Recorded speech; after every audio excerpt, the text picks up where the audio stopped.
If you're a spiritual person who experiences high highs and low lows, and I'm talking about the ecstasies of human experience in life and love, in contrast with the soul-crushing agonies of existential isolation, then you might be a mystic in the making.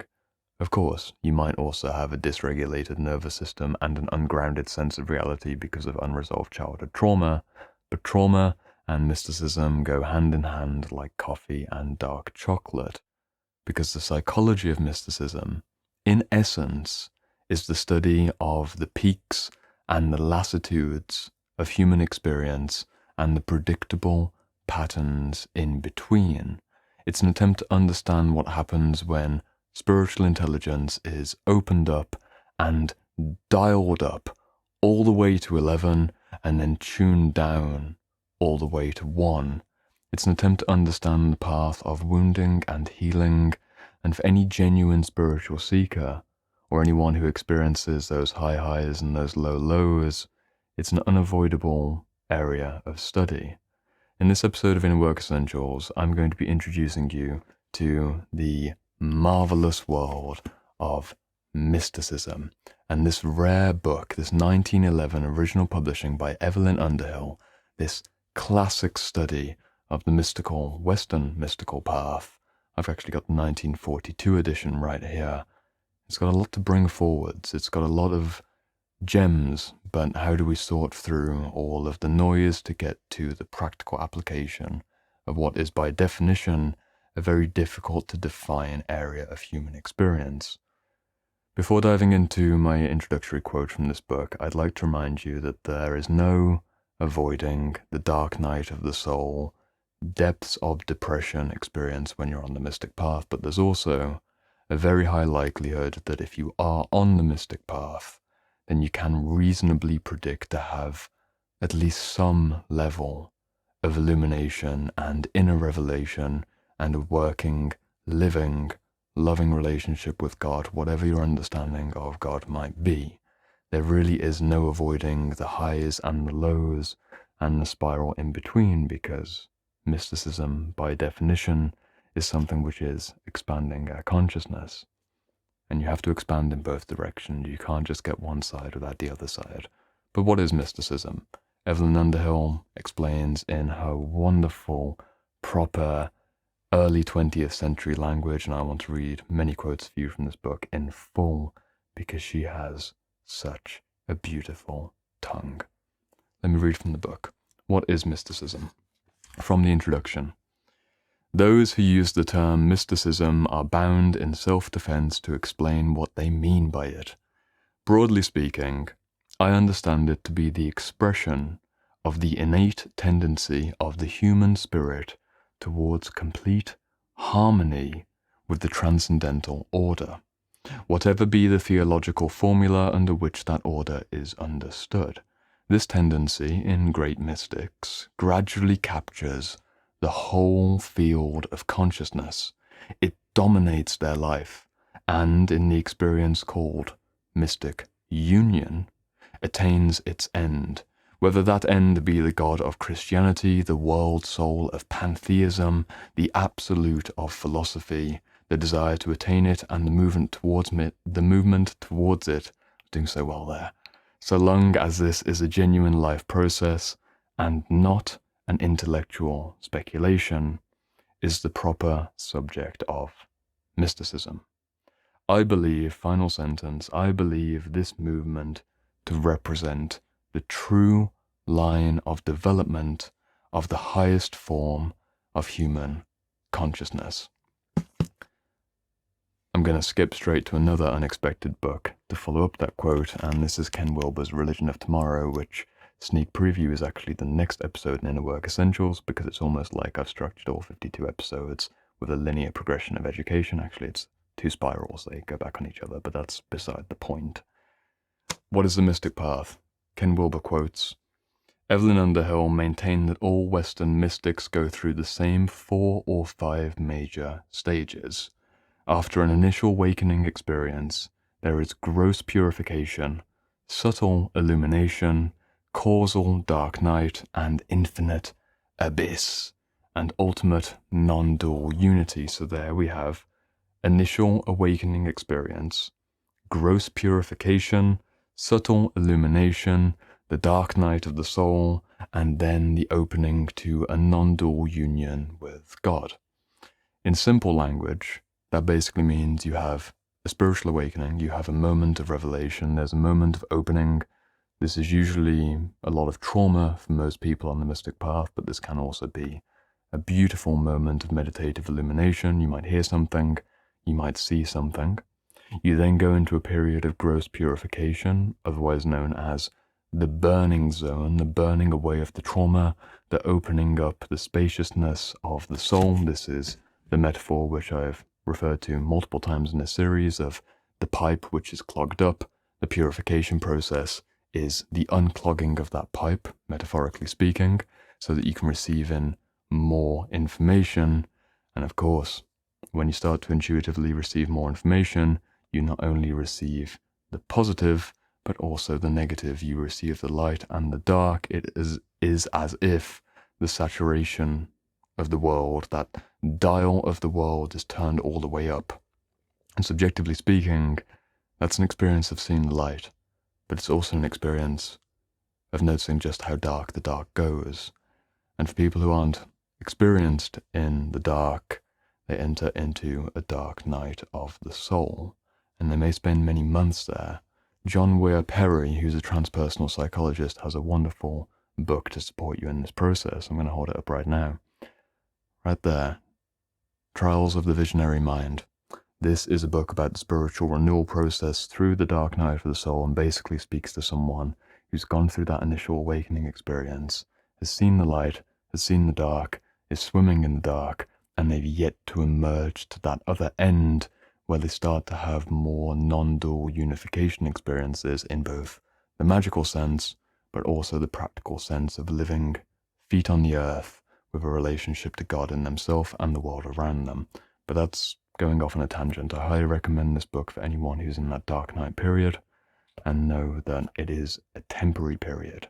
The study of mysticism, the psychology of mysticism, again, is our best understanding of trying to predict and plan the repeated patterns of the great mystics in our own personal mystical experience. Evelynn Underhill has another wonderful quote at the end of the book, which I'm going to go into, which helps us to understand how we can work with the mystic path as something which is practical, how we can develop a practice of mysticism and not be swept up in the tides. But for the majority of people who I've worked with who are going through that spiritual immersion, spiritual awakening, spiritual emergency moment, they don't have the education, unfortunately, because whoever talks about this in a sense of like school or family or friends, whoever talks about the survival of the dark night of the soul experience and how to get to the other side of nirvana through the hell realms of awakening, it's not a normal conversation that you have an exam on when you're 16. What's called for is education. And the reason I've made this series the way that I have, the reason I'm crescendoing 52 episodes in Inner Work Essentials with 4 episodes on that higher level of human development, is that the multiple layers of physical, emotional, spiritual, intellectual, and sexual humanity, the many layers that we are, require the right level of awareness and the right type of tools, depending on which part of us we're speaking to. To get to that higher consciousness, cliche as it is, to get to that higher consciousness, we need to have an ability to be able to live in that state without being overwhelmed by what we see.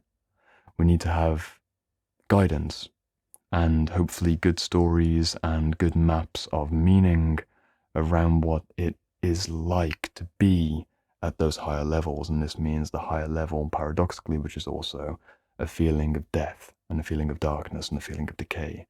There are many mystical experiences I could go into in particular, but what's the invitation for this video? I'll summarize what I've tried to say so far before going into the practice of mysticism. The Psychology of Mysticism, according to someone like Evelynn Underhill, whose masterful book, Mysticism, I truly recommend to any genuine spiritual seeker. This is a piece of art. It's widely hailed in the transpersonal psychology, academics, and literature as being the single best book on mysticism, which is why Ken Wilber, in his book The Religion of Tomorrow, more on this in the next episode, quotes from Underhill repeatedly throughout this book on integral spirituality. There's a reason that these two fat hardcovers come at the end of the series. It's because they're very good books. They explain the psychology of mysticism and the psychology of spirituality to the best degree that I have come across so far. It's ultimately the journey between high highs and low lows, but we can't separate the mystic path from the trauma healing path. Very commonly, someone who's on the mystic way or working through the dark night will have experienced an incredible degree of suffering in their childhood or their adolescence. Some traditions may say that this is the opening experience, this is the wounding, which becomes the womb for a new experience to be birthed from.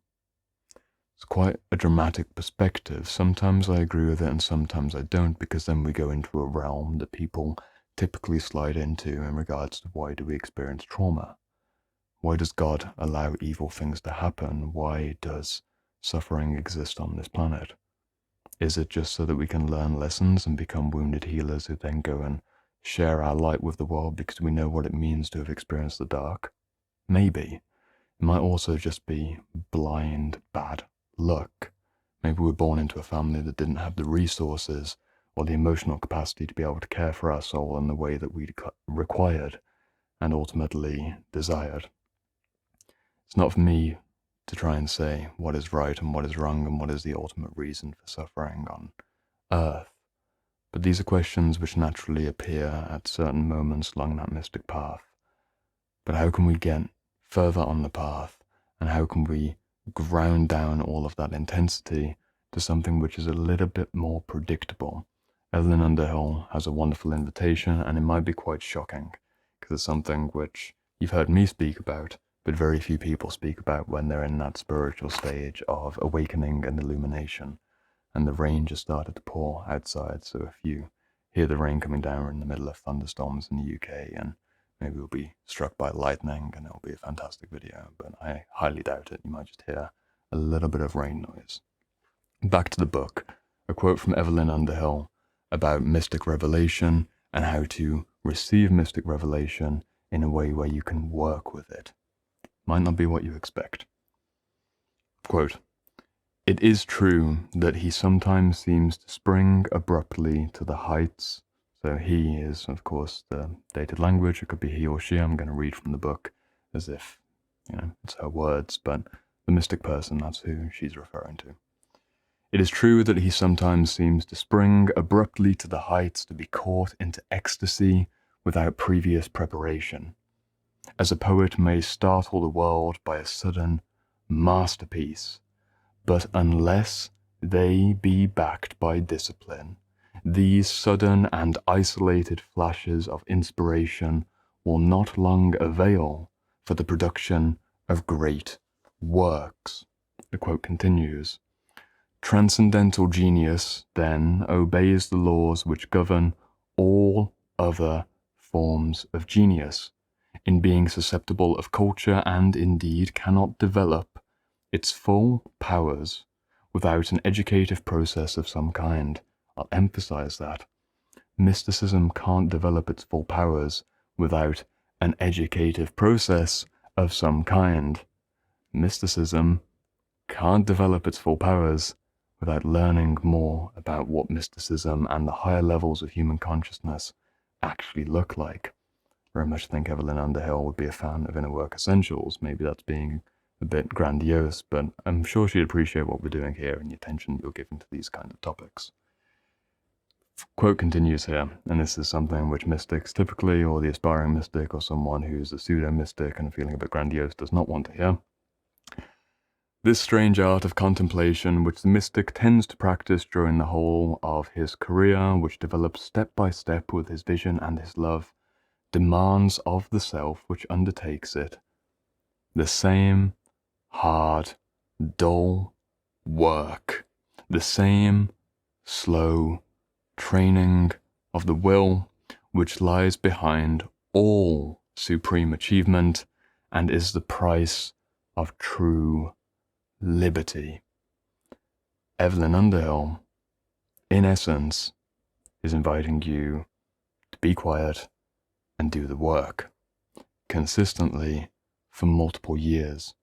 There's no avoiding it.